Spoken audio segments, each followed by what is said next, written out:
Periods irregular ആണോ?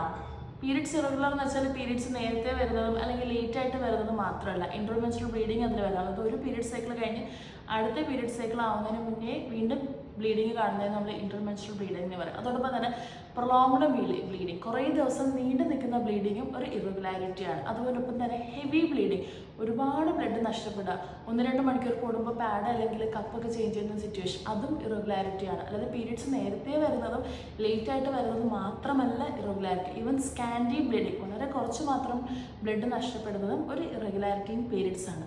ഇതിനൊരു major reason ആയിട്ട് കാണുന്നത് തൈറോയിഡ് ആണ്. പക്ഷെ പലരും ചോദിക്കും എന്താണിത് തമ്മിലുള്ള റിലേഷൻ എന്നുള്ളത്.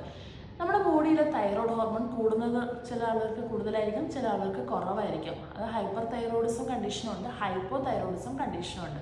തൈറോയ്ഡ് ഹോർമോൺ ഒരു മേജർ റോൾ വഹിക്കുന്നുണ്ട് നമ്മുടെ പീരിയഡ്സ് റെഗുലാരിറ്റി മെയിൻറ്റെയിൻ ചെയ്യുന്നതിന്. അപ്പോൾ അതിലെന്തെങ്കിലും ഡിസ്ട്രപ്ഷൻ വന്നാൽ, തൈറോയ്ഡ് കൂടുകയോ കുറവോ ചെയ്താൽ പീരിയഡ്സും ഇറഗുലർ ആവും.